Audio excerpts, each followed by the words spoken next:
Party जिंदाबाद, जिंदाबाद जिंदाबाद। नेताजी अमर रहे, अमर रहे अमर रहे, नेताजी अमर रहे, अमर रहे अमर रहे। अखिलेश यादव जिंदाबाद, जिंदाबाद जिंदाबाद। अखिलेश यादव जिंदाबाद। जोरदार जोरदार ताली बजा के स्वागत करिए पीडीए के नायक माननीय अखिलेश यादव जी का। जोरदार ताली बजाकर स्वागत करिए माननीय अखिलेश यादव जी का। अखिलेश यादव जिंदाबाद, जिंदाबाद जिंदाबाद। अखिलेश यादव जिंदाबाद, जिंदाबाद जिंदाबाद। समाजवादी पार्टी जिंदाबाद, जिंदाबाद जिंदाबाद। अखिलेश यादव जिंदाबाद, जिंदाबाद जिंदाबाद। अखिलेश यादव जिंदाबाद। जिंदाबाद जिंदाबाद। एक बार जोरदार ताली बजाकर स्वागत करिए पीडीए के नायक आदरणीय अखिलेश यादव जी का, जो भारतीय जनता पार्टी की जोरदार तालियां, जोरदार तालियां। लगातार साजिशों के बाद माननीय राष्ट्रीय अध्यक्ष जी आपसे मिलने आए। अखिलेश यादव जिंदाबाद, जिंदाबाद जिंदाबाद। अखिलेश यादव जिंदाबाद, जिंदाबाद जिंदाबाद। समाजवादी पार्टी जिंदाबाद, जिंदाबाद जिंदाबाद। अखिलेश यादव जिंदाबाद, जिंदाबाद जिंदाबाद। समाजवादी पार्टी जिंदाबाद, जिंदाबाद जिंदाबाद।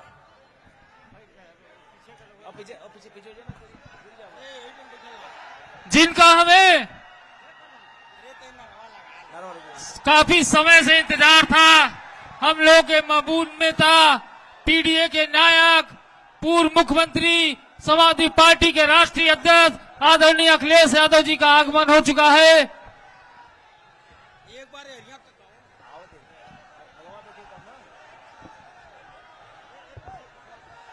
सम्मानित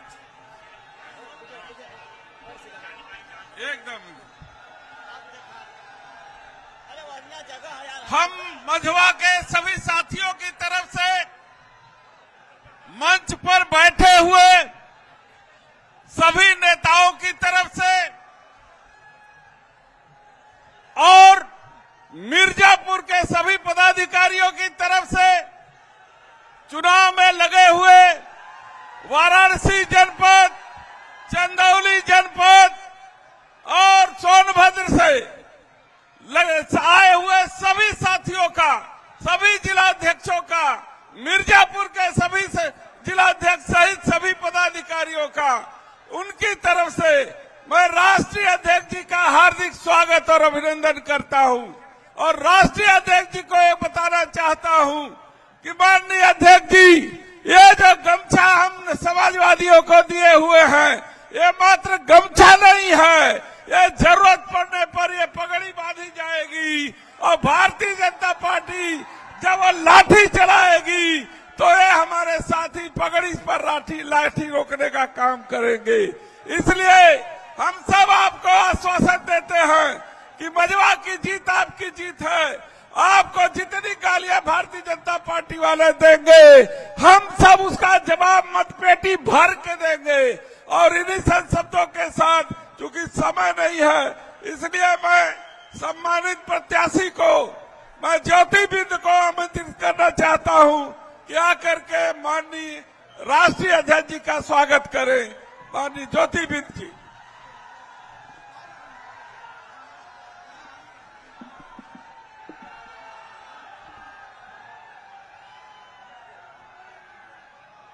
नमस्कार,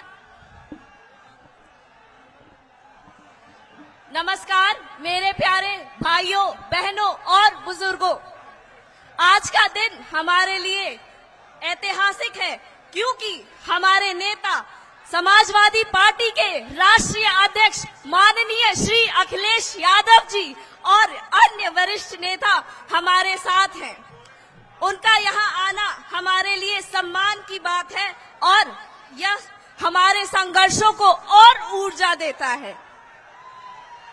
मैं डॉक्टर ज्योति बिंद, समाजवादी पार्टी की उम्मीदवार, आपके सामने खड़ी हूँ। मुझे गर्व है मझवा की जनता पर, मुझे गर्व है कि उनका प्यार और आशीर्वाद मेरे साथ है।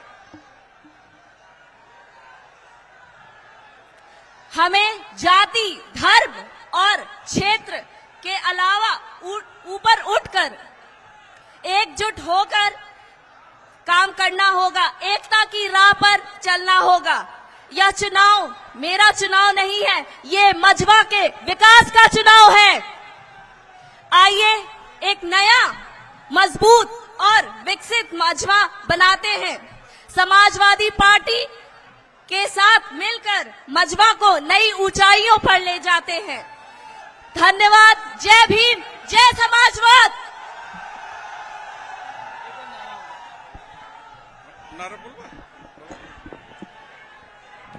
अखिलेश यादव जिंदाबाद, जिंदाबाद जिंदाबाद अखिलेश यादव जिंदाबाद, जिंदाबाद जिंदाबाद अखिलेश यादव ज्योति बिंद, जिंदाबाद जिंदाबाद अखिलेश यादव समाजवादी पार्टी, जिंदाबाद जिंदाबाद समाजवादी पार्टी ने ललकारा है, मझवा क्षेत्र हमारा है। अब मैं जिला अध्यक्ष मिर्जापुर से निवेदन करता हूं कि अपने राष्ट्रीय अध्यक्ष जी का सम्मान करें और इस क्षेत्र की जनता की तरफ से आपका स्वागत करें। बहुत बहुत धन्यवाद। आज मझवा की धरती पर समाजवादी पार्टी के नेता, पीडीए के जननायक, हम लोग के महबूब नेता आदरणीय अखिलेश यादव जी मंच पर उपस्थित, मझवा की लोकप्रिय प्रत्याशी ज्योति बिंद जी, भाई रमेश बिंद जी और हमारे चंदौली के सम्मानित सांसद, चंदौली के सांसद आदरणीय बीरेंद्र सिंह जी, आदरणीय प्रभु नारायण सिंह जी, आदरणीय सुरेंद्र सिंह पटेल पूर्व मंत्री जी, कैलाश चौरसिया जी, कांग्रेस के नेता भाई भगवती चौधरी जी और जगदम्बा पटेल जी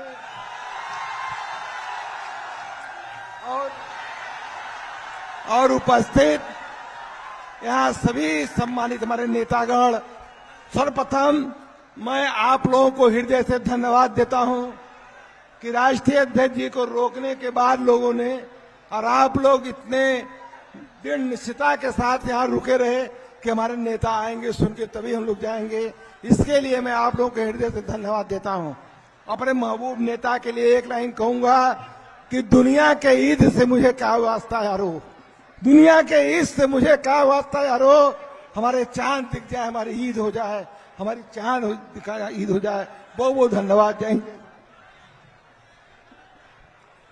चूंकि दोपहर 12 बजे से लगातार अपने महबूब नेता का इंतजार कर रहे हैं आप लोग, इसलिए किसी को बीच में हम नहीं ला रहे हैं। हम आदरपूर्वक आप सबकी तरफ से अपने महबूब नेता, इस देश का भविष्य, इस देश का आने वाला भविष्य, नौजवान नेता आदरणीय श्री अखिलेश यादव जी को आमंत्रित करना चाहता हूं कि माननीय राष्ट्रीय अध्यक्ष जी आवें और हमें संबोधित करें। धन्यवाद।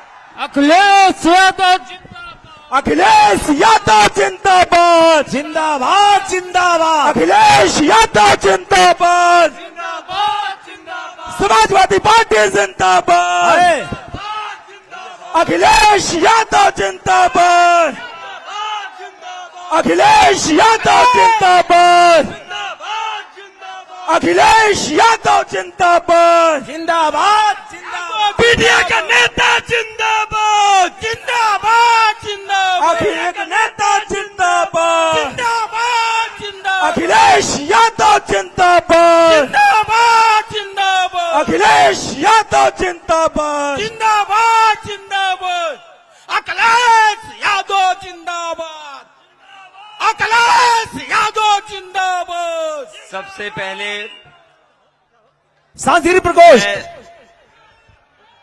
सबसे पहले तो मैं यहाँ पर उपस्थित एक एक हमारा आदरणीय बुजुर्ग, यहाँ पर उपस्थित हमारे बड़ी संख्या में नौजवान साथी, उपस्थित सभी हमारे कांग्रेस और समाजवादी पार्टी और गठबंधन के प्रत्याशी से लेकर के जितने भी हमारे मंच पे नेता हैं, उन सब का मैं विशेष धन्यवाद और आभार प्रकट करूंगा कि इतने घंटों के कार्यक्रम जिसमें विलंब से मैं पहुंचा हूं, उसके बावजूद भी आप लोग इतने जोश और उत्साह के साथ खड़े हैं। मैं आप सबका बहुत बहुत धन्यवाद और आभार प्रकट करता हूं। जब इतने घंटे से आप यहां पर हैं, भैया सांस्कृतिक प्रकोष्ठ भी है, पूरा मैदान, भैया सांस्कृतिक प्रकोष्ठ भी इधर है। पूरा मैदान जो मुझे दिखाई दे रहा है, कोई भी हमारा नेता कार्यकर्ता अभी हटा नहीं है। यादव जिंदाबाद। कोई कार्यकर्ता नहीं हटा है। इसका मतलब ये है कि विरोधी लोग जान गए होंगे आज कि यहां से समाजवादी पार्टी की प्रत्याशी ज्योति बिंद जी ऐतिहासिक वोटों से जीत करके जा रही हैं।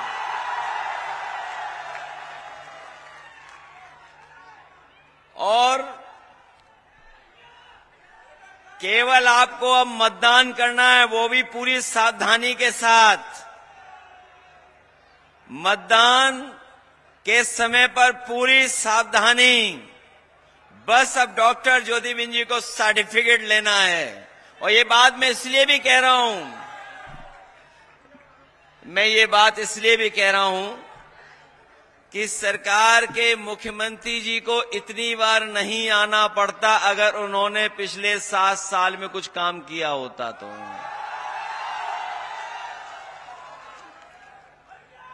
7 साल। अभी दिल्ली की सरकार का हिसाब किताब नहीं जोड़ा है मैंने।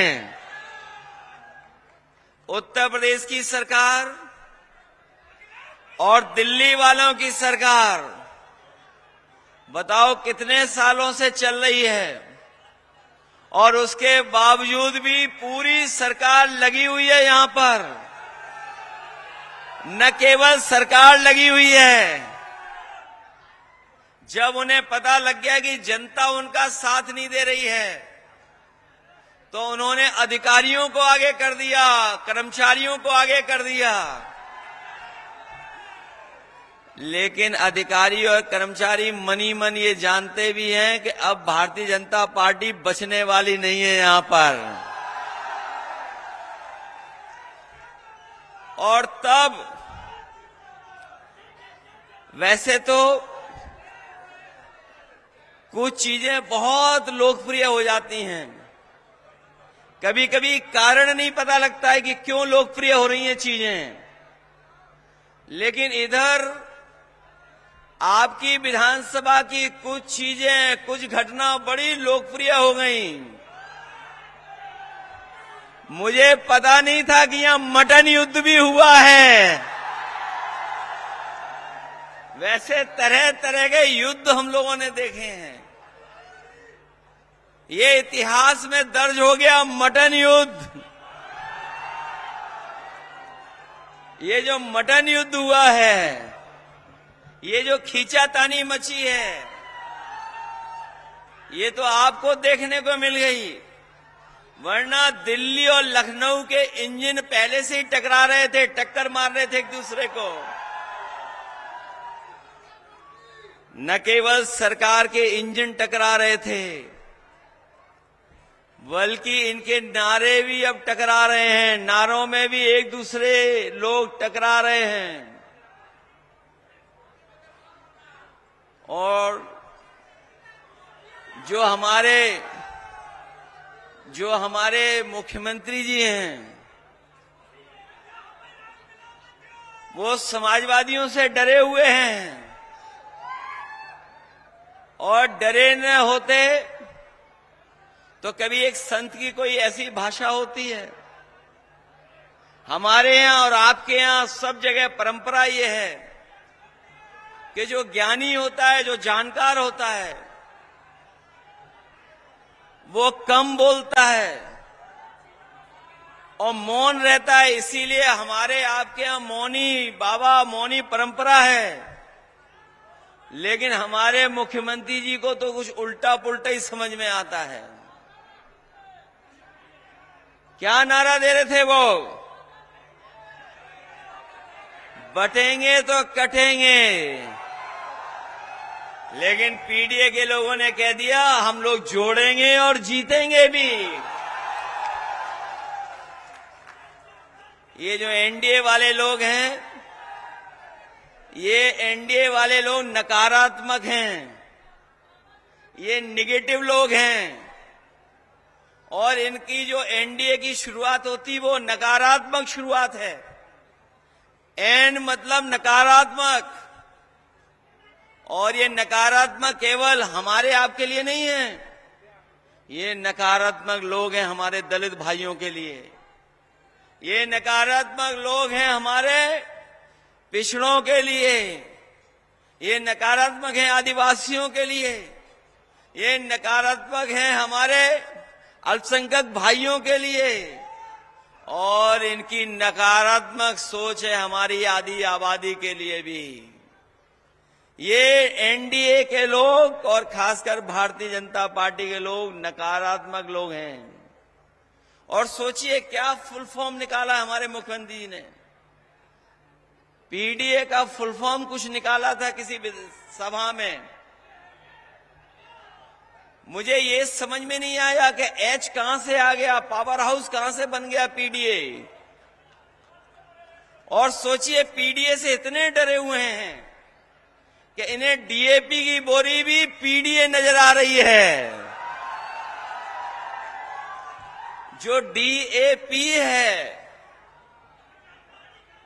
जो डीएपी है वो भी इन्हें पीडीए नजर आ रहा है। सोचो आप, इतने घबराए हुए हैं। और अगर ये जनता का जो समर्थन जान जाएंगे और देख लेंगे, अपने आप हिलते हुए नजर आएंगे। अब ये मुकाबला नहीं कर पाएंगे हमारा और आपका। जब पिछले चुनाव में मैं आपके बीच में आया था तो मैं कह रहा था कि बोरी में से चोरी हो रही है, लेकिन हमारे किसान भाई जानते होंगे, गरीब जानते होंगे, अब तो डीएपी की पूरी बोरी चोरी हो गई। कहीं डीएपी मिल रही हो किसानों को तो बताओ हमें। जब किसान को जरूरत है अपने खेत की पैदावार को बढ़ाने के लिए, उस समय ये सरकार डीएपी उपलब्ध नहीं करा पा रही, खाद उपलब्ध नहीं करा पा रही, आय दोगुनी की बात की, धान की कीमत नहीं दिला पा रही, अगली फसल जो आएगी उसकी तैयारी नहीं की है सरकार ने कि खरीदेंगे किस कीमत।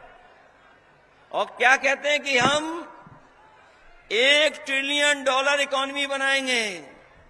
हमारे मिर्जापुर के साथियों, ये 1 ट्रिलियन इसलिए अंग्रेजी में बोल रहे हैं जिसको आपको समझ में नहीं आए। ये 1 ट्रिलियन कोई नहीं समझता कि 1 ट्रिलियन क्या है, इसीलिए वो कह रहे हैं हम 1 ट्रिलियन की अर्थव्यवस्था बनाएंगे। और क्या कहते हैं कि कानून व्यवस्था के सवाल पर हम जीरो टॉलरेंस है, हमारी जीरो टॉलरेंस है। इनकी जो जीरो टॉलरेंस है कानून व्यवस्था, वो पूरी जीरो हो गई। पहले तो आपको पता होगा कि पुलिस चोर बदमाशों को पकड़ती थी। इधर आपने बनारस में देखा होगा पुलिस को पकड़ रही है। और बलिया गाजीपुर वाले भी जानते होंगे, एक बड़ा अधिकारी भेजना पड़ा तब पुलिस पकड़ी गई। वहां रंगे हाथों पकड़े गए, रंगे हाथों पकड़े गए। और जब बनारस में पकड़े गए तो हम लोगों ने जब सवाल खड़ा किया तो उन्होंने कहा कि ऐसी कोई घटना नहीं की हुई। हम अपने खोजी पत्रकार साथियों का धन्यवाद देना चाहते हैं कि वो भी सीसीटीवी का कैमरे का खोज करके ले आए और दिखा दिया कि एक पुलिस के अधिकारी बड़ा बक्सा लेकर के जा रहे थे। बाद में कार्रवाई करनी पड़ी। और सच्चाई तो ये है कि इतनी लूट कभी किसी सरकार में नहीं हुई होगी जितनी लूट इस सरकार में हो रही है। जब 100 नंबर बनाया गया था पुलिस के लिए तो इसलिए बनाया गया था कि गांव गरीब दूर दराज जो रह रहा है, अगर संकट और परेशानी में है तो वो अगर फोन मिलाएगा तो पुलिस उसके पास पहुंच करके मदद करेगी। लेकिन सरकार ने जब से 100 से 112 किया है, अपनी पुलिस ने भी रेट बढ़ा लिया है और अब ये 100 नंबर 112 मदद नहीं कर रही है, दोनों पार्टियों को उठा करके थाने में ले आ जाने, तब जाकर के हिसाब किताब हो रहा है थाने में जाकर के। सोचो ये स्थिति पैदा हो गई। और यही नहीं, आप आंकड़े निकाल करके देख लीजिए, हमारी बहनों ने, हमारी माताओं ने इतना कभी आत्मदाह के लिए लखनऊ नहीं जाना पड़ा होगा। लखनऊ में मुख्यमंत्री जी को खुद नई एक टीम तैयारी करनी पड़ गई, एक नई टीम तैयार की है कि जिससे कोई आत्मदाह करने लखनऊ में ना आ जाए। कहीं न्याय नहीं मिल रहा है, कहीं किसी की सुनवाई नहीं, और इसलिए आप आंकड़े निकाल लेना, सबसे ज्यादा आत्मदाह करने बेटियां या महिलाएं कहीं गई हैं तो लखनऊ में जाकर के मुख्यमंत्री आवास के सामने न्याय मांगने गई हैं। इसलिए हम इस समय पर आपसे, क्योंकि बहुत देर हो गई, हम लोगों को बहुत दूर जाना भी है, वापस फिर जाना है। मैं कहां से चलता हुआ आ रहा हूं और मैं इसलिए चल करके आया, और मैं चल के आता भी, कोई भी रुकावट पैदा होती, लेकिन तब भी मैं आपके बीच में आता और अपनी बहन के लिए वोट मांगने आता। इसलिए समाजवादी साथियों, मैं आप सबसे अपील करने आया हूं। वैसे तो अगर हम प्रतिशत के हिसाब से चुनाव का परिणाम जाने तो 100% इस बार समाजवादी पार्टी बाई इलेक्शन जीतने जा रही है। और अगर गिनती के हिसाब से हम लोग हिसाब किताब लगाएं तो 9 में से 9 सीटें हम लोग जीतने जा रहे हैं। इसीलिए आपने देखा होगा घबराए हुए लोग हैं, सरकार वाले घबराए हुए लोग हैं, उन्हें समझ में नहीं आ रहा कि रास्ता क्या निकालें। जिन्हें सरकार चलानी चाहिए थी, जिन्हें सरकार चलानी चाहिए थी, वो बुलडोजर चला रहे थे। और ये पहली बार हुआ होगा इतिहास में कि जहां पर सुप्रीम कोर्ट ने, न्यायालय ने बुलडोजर को गैराज में खड़ा कर दिया।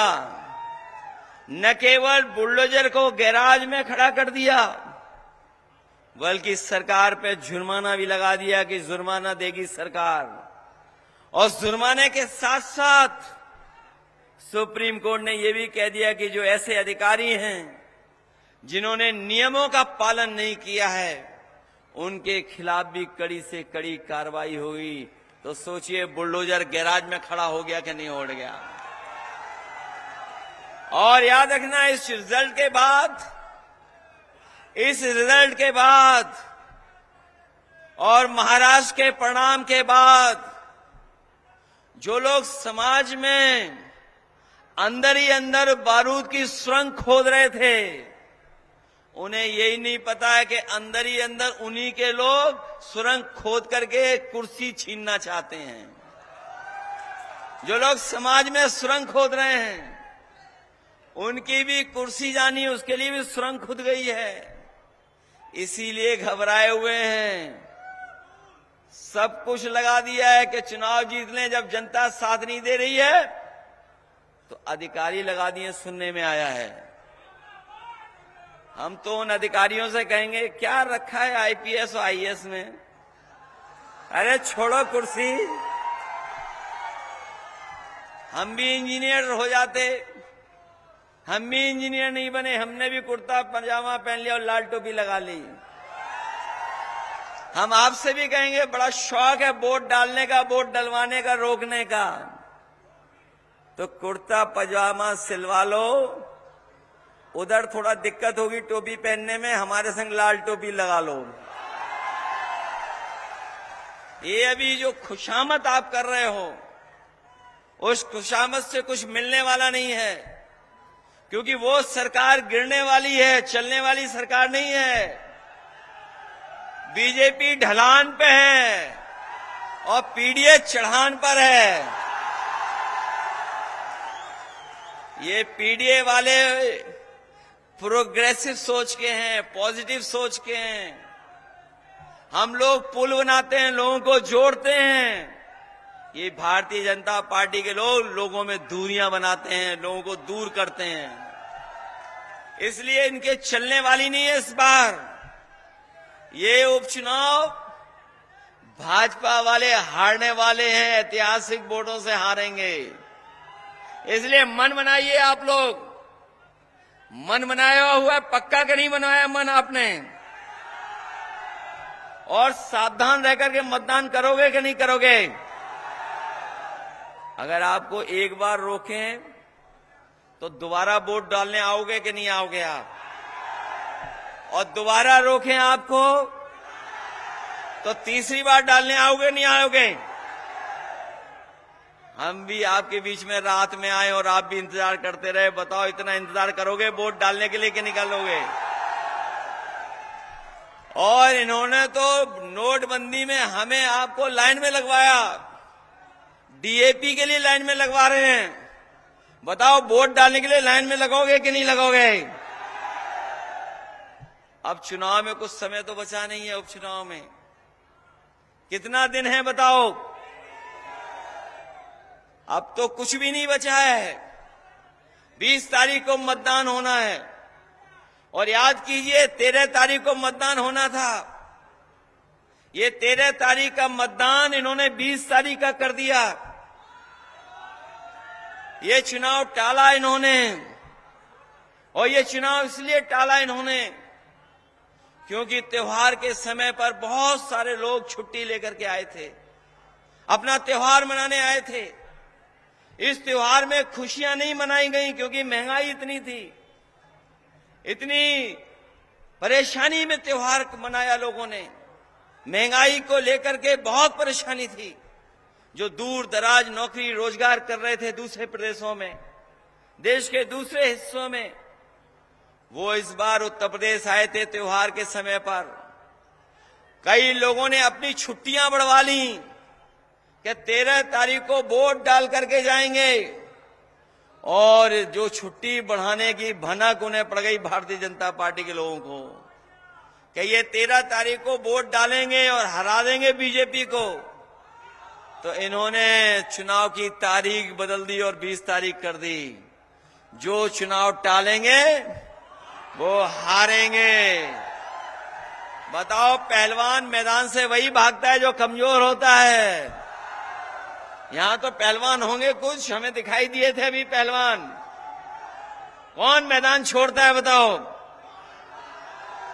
जो हारने लगता है। बताओ बीजेपी हारी हुई है पार्टी का, नहीं हारी हुई है? और ये पीडीए की एकजुटता से बहुत घबराए हुए हैं। जब से पीडीए की बात चली है बहुत घबराए हुए हैं ये लोग। इसलिए मदद करो आप सब लोग मिलकर के। मदद करोगे आप लोग? और हमारे मुख्यमंत्री जी तो वैसे ही उल्टा पुल्टा कर रहे हैं। जिन्हें अपने भाषा पे संतुलन रखना चाहिए था, वो बताओ अपनी भाषा ही बदल दिए हैं। जिन्हें मृदुभाषी होना चाहिए था, बताओ कितने कटुभाषी हैं। क्या क्या बोल रहे हैं, क्या क्या बोल जा रहे हैं। जिन्हें सत्य वचन देने चाहिए, वे बताओ झूठ का प्रचार कर रहे हैं कि नहीं कर रहे हैं प्रचार। और अभी जब नौजवानों को धरने पर देखा इन्होंने, पहले तो कोशिश की कि धरना इनका खत्म करा दें, लेकिन एकजुटता देख करके, नौजवानों की एकजुटता देख करके ये घबरा गए। इन्हें स्वीकार करनी पड़ी छात्र नौजवानों की मांग। अभी कुछ ही नौकरी मिलने जा रही है। ये नौजवानों को हम कहना चाहते हैं, भारतीय जनता पार्टी के एजेंडे में नौकरी नहीं है। और नौकरी एजेंडे में इसलिए नहीं है क्योंकि आरक्षण इनके एजेंडे में नहीं है। इसीलिए जानबूझ करके ये नौकरियां उलझाते हैं, क्वेश्चन पेपर को बदलते हैं, गलत क्वेश्चंस जारी करवाते हैं, और अगर नौकरी मिल भी जाए तो ये जाकर के कोर्ट में उलझवा देते हैं नौकरी, जिससे नौजवानों को नौकरी न मिल जाए। इसलिए हम आपसे निवेदन करना चाहते हैं, उस समय भी निवेदन किए थे कि जब लोकसभा का चुनाव था, हम लोगों ने कहा देश के संविधान और लोकतंत्र पे खतरा है। मैं अपने तमाम गरीबों को, तमाम हमारे बाबा साहब भीमराव अम्बेडकर जी के रास्ते पे चलने वाले, डॉक्टर राम मनोहर लोहिया के विचारों को आगे बढ़ाने वाले और नेताजी का संघर्ष याद करने वालों को कहना चाहता हूं, जब तक उत्तर प्रदेश और देश में भारतीय जनता पार्टी है, तब तक संविधान को खतरा रहेगा, हमारे लोकतंत्र को खतरा रहेगा।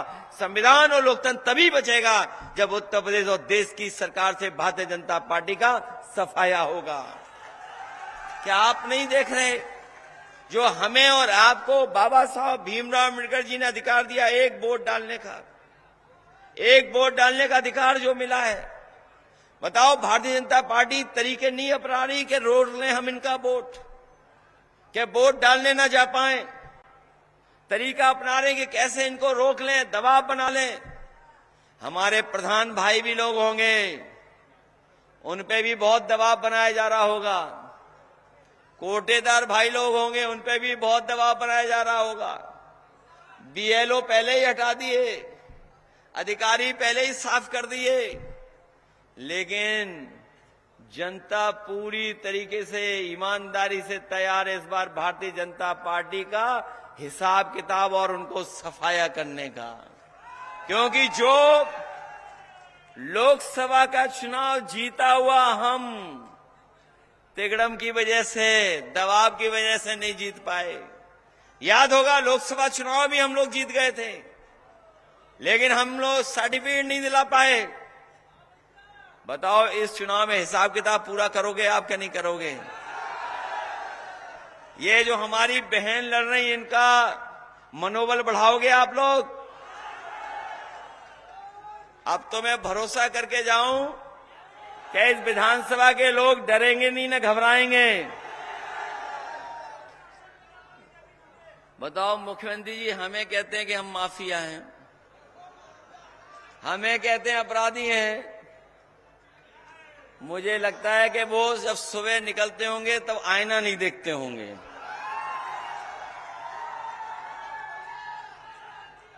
सच्चाई है कि सब उन्हीं के साथ है, हम लोगों के साथ कोई नहीं है। इसलिए मदद करो आप सब लोग मिलकर के।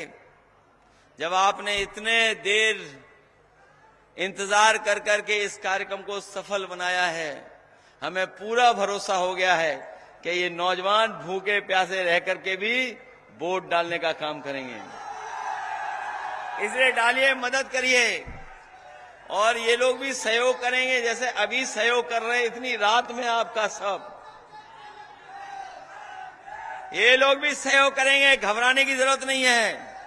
मैं एक ही बात कह करके जाना चाहता हूं, प्रशासन के लोग ये याद रखें, बड़े लोग ये सब साथ दे रहे हैं, ये जितने लोग ड्यूटी पे हैं ये सब आपकी मदद करेंगे, उस दिन भी ड्यूटी दे करके आपका वोट डलवाएंगे। लेकिन जो बड़े अधिकारी हैं, जिन्हें बड़ी कुर्सी चाहिए, मेरा उनसे यही कहना है कि आपकी अपनी सीसीटीवी से तो बच सकते हो, आपकी जो सीसीटीवी है उससे तो बच जाओगे, लेकिन जनता की आंखों में जो सीसीटीवी में रिकॉर्ड हो रहा है उससे नहीं बच पाओगे। और जो रिकॉर्डिंग हो गई है इनके अंदर, समय आने पर हम लोग भी वही व्यवहार करेंगे जो आज आप व्यवहार कर रहे हो। इसलिए मदद करिए हमारी बहन की। हम लोग कभी भी कानून और संविधान के बाहर जाने वाले लोग नहीं हैं। हम लोग विकास करने वाले लोग हैं, हम प्रोग्रेसिव लोग हैं, पॉजिटिव लोग हैं। लेकिन भारतीय जनता पार्टी के लोग नफरत फैलाने वाले लोग हैं। मैं इन्हीं शब्दों के साथ मैं एक एक नेता जो हमारी पार्टी के मंच पर बैठे हैं, जिलाध्यक्ष देवी प्रसाद यादव जी, झल्लू यादव जी, यहाँ के प्रभारी बीरेंद्र सिंह जी सांसद, प्रभुनारायण यादव जी, छोटेलाल खंगवार सांसद जी, लाल बाल कुमार पटेल जी, लालचंद कोल जी, सत्यनारायण राजभर जी, शिव कुमार सिंह यादव जी, ललतेश पति त्रिपाठी जी, लाल बिहारी यादव जी, आशुतोष एमएलसी साहब, रमेश चंद बिन जी, जिन्हें सर्टिफिकेट मिल गया होता, सर्टिफिकेट नहीं मिल पाया। हमें पूरा भरोसा इस बार डॉक्टर ज्योति को आप सर्टिफिकेट दिलाने का काम करेंगे। परवेश खान साहब, दामोदर मौर्य जी से लेकर के बहुत सारे हमारे समाजवादी साथी हैं, कांग्रेस के नेता हैं और जिनके मैं नहीं ले पा रहा हूं, जो लगातार सहयोग और मदद कर रहे हैं चुनाव में, मैं उनका बहुत बहुत धन्यवाद देता हूं। और मैं सबसे ज्यादा अपने नौजवान साथियों का धन्यवाद देता हूं, जिन्होंने न केवल प्रत्याशी का मनोबल बढ़ाया है, बल्कि हम लोगों का भी मनोबल बढ़ाने का काम किया है। यहाँ बैठे हुए हमारे बुजुर्ग जो दूर दूर से चल करके आए हैं, मैं आप सबका बहुत बहुत आभारी हूं। और मैं जा रहा हूं इस उम्मीद और इस भरोसे के साथ कि जब 20 तारीख को आप लोग वोट डालेंगे और परिणाम जब आएगा तो समाजवादी पार्टी की ऐतिहासिक जीत यहां से होगी। बहुत बहुत धन्यवाद आप सबका।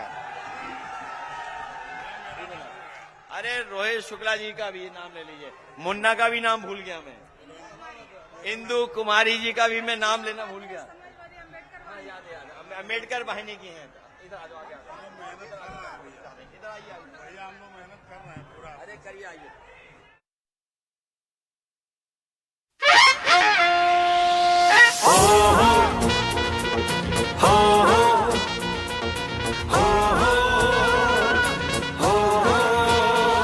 पीडीए का परचम पूरे देश में लहराएंगे, पीडीए का परचम पूरे देश में लहराएंगे। अपनी अपनी अपनी अपनी सरकार बनाएंगे, अपनी अपनी अपनी अपनी सरकार बनाएंगे। अरे रहा नहीं वो वक्त पुराना, अब पीडीए ने मिलकर ठाना। अरे रहा नहीं वो वक्त पुराना, अब पीडीए ने मिलकर ठाना। अब तक वारा की बनवाई, अब अपनी सरकार बनाएंगे। हम अब परिवर्तन लाएंगे, अपनी सरकार